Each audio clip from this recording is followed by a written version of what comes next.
9.4 के प्रश्न में निम्नलिखित त्रिकोणमितीय समीकरण को थीटा के मान के लिए हल कीजिए जबकि 0 अंश से बड़ा और बराबर थीटा है और थीटा से बड़ा और बराबर 90 अंश है।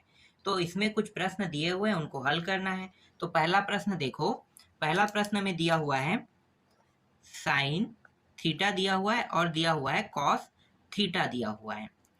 यहाँ पे या तो मैं साइन को यहाँ पे ले जाऊंगा या कॉस को यहाँ पे ले आऊंगा, दोनों में मुझे आंसर मिल जाएगा। चलो आगे देखो क्या करने वाला हूँ। यहाँ से ये जो कॉस है ना, इसको मैं इस साइड ले आता हूँ। तो यहाँ पे साइन थीटा है, इसे मैं कहूँगा तिर्यक गुणा। कैसे तिर्यक गुणा होगा? यहाँ पे कुछ नहीं, मतलब एक का गुणा है, स्वाभाविक है, गुणा है। तो तिर्यक गुणा के रूप में मैं यहाँ पे नीचे ले आऊंगा कॉस को। तो यहाँ पे बचेगा क्या? एक बस बचेगा। और ये जो साइन थीटा और कॉस थीटा का मतलब क्या होता है? इसे हम कहते हैं टेन थीटा कहते हैं। टेन थीटा का मान हो गया 1। कितना हो गया? 1 हो गया। और ये जो 1 है, ये टेन के कितने अंश में मान में होता है? तो मैं आपको दिखा देता हूँ। टेन के देखो, ये रहा 45 अंश, तो लिखो टेन 45 अंश। तो यहाँ पे टेन थीटा बराबर टेन 45 अंश। यहाँ भी 10 है, यहाँ भी 10 है, दोनों में 10 है, सेम सेम हो रहा है। तो 10 और 10 कट गया, बचेगा क्या? यहाँ से थीटा बचा है और यहाँ से 45 बस बचा है। और यही क्या है? इसका आंसर है पहला का। दूसरा देखो, दूसरा प्रश्न में दिया है 2 साइन स्क्वायर थीटा बराबर 1/2 दिया हुआ है। यहाँ पे जो 2 है ना, साइन स्क्वायर थीटा के साथ गुणा के रूप में, तो मुझे ये अकेला चाहिए, साइन स्क्वायर कौन? थीटा। तो यहाँ पे सिर्फ साइन स्क्वायर थीटा को अकेला लिखो और ये गुणा के रूप में मतलब क्या होगा? जब भी कोई मान गुणा या भाग के रूप में रहता है तो हमेशा तिर्यक गुणा होता है। तो तिर्यक गुणा करेंगे तो ये ऊपर में है, तो इसका मतलब ये भी कहाँ पे आ जाएगा? नीचे में। और यहाँ पे बचेगा साइन स्क्वायर थीटा और इन दोनों को हल करेंगे तो 2 दूनी 4 हो जाएगा।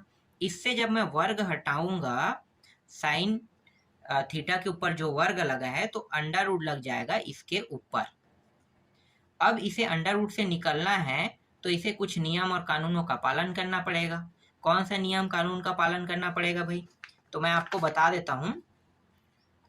यहाँ पे इसका वर्ग बन रहा है कि नहीं बन रहा है? एक का वर्ग 1 होता है, तो 1 तो बाहर आ गया। ये कितने का वर्ग होता है? 2 का, तो 2 भी बाहर आ गया। तो साइन थीटा का मान कितना प्राप्त हुआ? 1/2। लेकिन मान मुझे किस में चाहिए? अंश में चाहिए ना।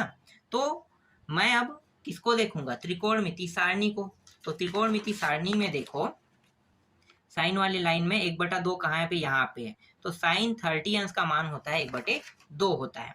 तो लिखो यहाँ पे साइन थीटा बराबर साइन कितना? 30 अंश। साइन और साइन कट गया, बचेगा क्या? थीटा बराबर 30 अंश। यही क्या है? इसका आंसर है।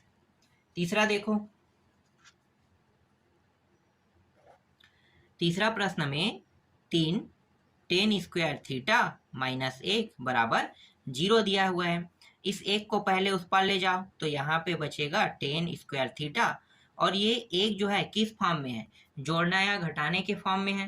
देखो घटाने के फॉर्म में है। अगर इस फॉर्म में कोई भी मान रहेगा तो उसका क्या होगा? पक्षांतर होगा। तो इस पार आके ये प्लस में हो जाएगा। अब ये जो 3 है देखो किस फॉर्म में है? गुणा के फॉर्म में है। और गुणा और भाग के लिए तिर्यक गुणा नियम लागू होता है। तो यहाँ पे 10 को अकेला कर लेते हैं और 1/3 नीचे आ जाएगा, 3 जो है। अब यहाँ से जब मैं वर्ग हटाऊंगा तो 10 थीटा हो जाएगा ये, और अंडर रूट कहाँ पे लग जाएगा? 1/3 के ऊपर लग जाएगा 10 थीटा। तो यहाँ पे 1 का वर्ग तो हो सकता है, 1 का वर्ग 1 होता है, लेकिन 3 जो है ये किसी के वर्ग में नहीं आता है। ठीक है, तो यहाँ पे 3 को अंडर रूट के अंदर ही रख दो। अब चेक करो टेन थीटा के किस मान में 1/3 करनी 3 होता है? तो देखो 30 में होता है। यहाँ पे ये टेन थीटा और ये 30 है, तो 30 में होता है। तो लिखो यहाँ पे मैं साइड में कर लेता हूँ, टेन थीटा बराबर टेन 30 अंश। 10 और 10 कट गया, बचा क्या? थीटा बराबर 30 अंश। इसका भी आंसर आ गया। नेक्स्ट प्रश्न देखो, चौथा प्रश्न में दिया हुआ है 2 साइन थीटा दिया है बराबर करनी 3 दिया हुआ है। तो साइन थीटा के साथ 2 गुणा के रूप में है, इसका मतलब क्या होगा, तिर्या गुणा होकर नीचे आ जाएगा। और करनी 3/2 साइन के किस मान में होता है, तो इसके लिए भी देख लेते हैं भाई त्रिकोणमिति सारणी। तो देखो 60 अंश में होता है, तो यहाँ पे लिखो साइन 60 अंश। साइन और साइन कट गया, बचेगा क्या, थीटा और 60 अंश बल बचेगा। ये इसका आंसर है। नेक्स्ट देखो पांचवा प्रश्न। पांचवा प्रश्न में दिया हुआ है टेन थीटा दिया है और यहाँ पे 0 दिया है। तो डायरेक्ट आपको क्या देखना है, त्रिकोणमिति सारणी देखना है। तो देखो टेन के 0 में मान कितने अंश का होता है, 0 अंश का होता है। तो टेन थीटा बराबर 10 0 अंश। तो 10 और 10 कट गया, थीटा बराबर कितना प्राप्त हुआ, 0 अंश प्राप्त हुआ यहाँ पे। इस तरह से ये भी बन गया। आगे देखो छठवा देखते हैं। छठवा प्रश्न में दिया हुआ है यहाँ पे 1 मिनट, पांचवा हो गया, छठवा हो गया, कौन सा प्रश्न मैं भूल गया हूँ, 2 साइन 10, ये भी तो बन गया ना, 1 मिनट। चलो नेक्स्ट देख लेते हैं। जो भूल गया हूँ उसे आप लोग बना लेना, क्योंकि पांचवा के बाद छठवा आता है, डायरेक्ट मैं सातवां देख रहा हूँ, लेकिन मुझे लग रहा है कि मैं सभी प्रश्नों को बना दिया हूँ, शायद पांचवा को मैं भूल गया हूँ, तो आप लोग बना लेना। डायरेक्ट मैं आता हूँ सातवां में आता हूँ। 3 कोसेक स्क्वायर थीटा बराबर 4। तो यहाँ पे देखो 3 इसके साथ गुणा के रूप में है, इसका मतलब क्या होगा, इसका मतलब ये 4 के साइड में आ जाएगा, तिर्या गुणा होकर नीचे आ जाएगा। अब यहाँ से जब मैं वर्ग हटाऊंगा तो कोसेक स्क्वायर थीटा बराबर अंडर रूट कहाँ पे लग जाएगा, 4/3 के ऊपर लग जाएगा। यहाँ पे वर्ग हटाएंगे ना, तो यहाँ पे कोसेक थीटा का मान कितना प्राप्त होगा, देखो 4 जो है ये 2 का वर्ग होता है, तो 2 तो बाहर आ गया, लेकिन 3 जो है किसी के वर्ग में नहीं आता है, इसलिए 3 अंडर रूट के अंदर ही रहेगा। तो अब आपको चेक करना है त्रिकोणमिति सारणी। कोसेक वाले लाइन में देखो 2/3 कहाँ पे है भाई, 60 अंश में है। तो 60 अंश क्या होगा, इसका आंसर हो जाएगा। मतलब कोसेक थीटा बराबर कोसेक 60 अंश, इस तरह से लिखना है। थीटा बराबर ये हो गया 60 अंश, यही इसका आंसर है। इसके बाद आठवां देखो।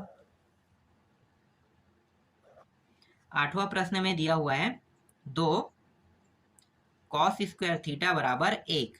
ये इसके साथ गुणा के रूप में है, मतलब क्या होगा, 1/2 हो जाएगा, इस साइड आके 1/2 बन जाएगा। यहाँ से वर्ग हटाऊंगा तो ये क्या हो जाएगा, अंडर रूट इसके ऊपर लग जाएगा। कॉस थीटा बराबर, यहाँ पे देखो कोई मान बाहर निकल सकता है क्या, नहीं, लेकिन 1 निकल रहा है और ये नहीं निकल रहा है 2। तो इस तरह से कॉस थीटा के कितने अंश में 1/2 होता है, देखो मतलब करनी 2, तो यहाँ पे देखो 45 में होता है। तो यहाँ पे लिखो कॉस 45 अंश। यहाँ पे कॉस कॉस कट गया, थीटा बराबर ये 45 अंश है ना, थीटा बराबर 45 अंश इसका आंसर हो जाएगा। ये भी बन गया। आगे देखो, इसके बाद 9वां प्रश्न देखो। 9वां प्रश्न में क्या दिया है, 9वां प्रश्न में यहाँ पे दिया हुआ है 4 साइन स्क्वायर थीटा -3 दिया है और बराबर 0। ये जो 3 है पहले इसको इस पार ले आओ, तो इसे हम कहेंगे पक्षांतर विधि कहेंगे। पक्षांतर विधि तब लागू होता है जब जोड़ना या घटाने के रूप में हो। तो देखो घटाने के रूप में था इसलिए ये पक्षांतर हुआ। बचा क्या है यहाँ पे, sine square, 4 sine square theta बचा है, 4 इसके साथ गुणा के रूप में है। तो अब कौन सा नियम लागू होगा, तिर्या गुणा, तो 3/4 हो जाएगा। ये साइन से अगर मैं वर्ग हटाता हूं तो अंडर रूट लग जाएगा 3/4 के ऊपर। तो ये हो जाएगा साइन थीटा बराबर, यहाँ पे 3 जो है वो करनी से बाहर नहीं आ सकता, लेकिन 4 जो है करनी से बाहर आ सकता है, क्योंकि ये किसका वर्ग होता है, 2 का। तो इस तरह से आप लिख सकते हो इसे। इसके बाद देखो साइन थीटा और ये करनी 3/2 कितने अंश में होता है, तो मैं आपको दिखा देता हूँ। यहाँ पे देखो साइन के में देखना है हमें, तो 60 अंश में। तो यहाँ पे लिखो साइन 60 अंश, साइन और साइन कट गया, बचा क्या, थीटा बराबर 60 अंश बस बचेगा। यही क्या है, इसका आंसर है। इसके बाद 10वां प्रश्न देखो। 10वां प्रश्न में क्या दिया हुआ है? 10वां प्रश्न है 4 सेक स्क्वायर थीटा माइनस 1 बराबर 3।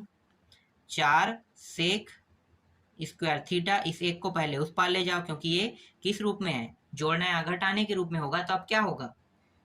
पक्षांतर होगा, तो घटाने के रूप में है, तो उस साइड जाके ये साइड जाके क्या हो जाएगा? प्लस में हो जाएगा। तो 3 और 1 कितना हो गया? 4, और 4 सेक स्क्वायर थीटा।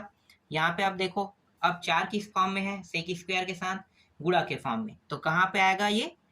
4 जो है इस साइड आके नीचे में आएगा, भाग करेगा इसे। यहाँ से अगर मैं देखो ये दोनों को क्या कर देंगे? कटा दें, तो 1 प्राप्त होगा। अब यहाँ से जब मैं वर्ग हटाऊंगा तो 1 के ऊपर क्या लग जाएगा? अंडर रूट लग जाएगा।